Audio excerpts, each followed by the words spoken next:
مون market میں restaurants مالکان نے کاروبار کی بندش کے خلاف احتجاج کیا۔ مظاہرین نے پلے کارڈز اٹھا رکھے تھے جن پر ان کے مطالبات درج تھے۔ ریسٹورنٹس مالکان کا کہنا تھا کہ حکومت فی الفور ریسٹورنٹس کو مکمل کھولنے کی اجازت دے تاکہ لاکھوں لوگوں کو روزگار مل سکے اور غریب آدمی کے گھر کا چولہا جل سکے۔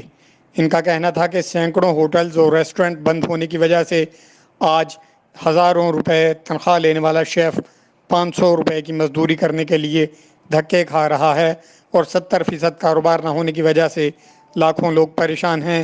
ایسے میں حکمران عوامی اقدامات کرتے ہوئے ریسٹورنٹس کو کھولنے کی اجازت دیں۔ مظاہرین نے اپنے مطالبات کے حق میں زبردست نعرے بازی کی اور ہوٹلز اور ریسٹورنٹس کو فوری طور پر کھولنے کا مطالبہ کیا۔ آج جو یہ لوگ احتجاج میں اتر آئے ہیں، یہ ایک حکومت کو وارننگ ہے کہ اب ان تاجروں کا معاشی قتل بند کیا جائے، ریسٹورنٹ انڈسٹری کھولی جائے، ڈائننگ کھولی جائے، ایئر لائن کھل گئی، آفس کھل گئے، بینک کھلے ہیں، پارک کھلے ہیں۔ تو یہ ہوٹل انڈسٹری جو سب سے زیادہ ریونیو دیتی ہے، اس کو بھی کھولا جائے۔ سب سے زیادہ سیل ٹیکس یہی لوگ دیتے ہیں۔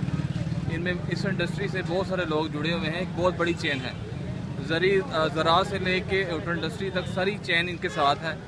یہ سب لوگوں کا معاشی قتل کیا جا رہا ہے، لہٰذا اب یہ لوگوں کا خودکشی بھی اتر پائے ہیں۔ لوگوں کے گھر فاقہ آ گیا ہے، لوگوں کے گھر چولہا نہیں جل رہا، لہٰذا اب بھی ہم حکومت کو وارننگ دیتے ہیں اور آخری موقع دیتے ہیں، اب بھی ہم کے ساتھ تعاون کرنے کو تیار ہیں۔ یہ ہوٹل انڈسٹری کھولی جائے، تاجروں کا معاشی قتل بند کیا جائے۔ بہت شکریہ۔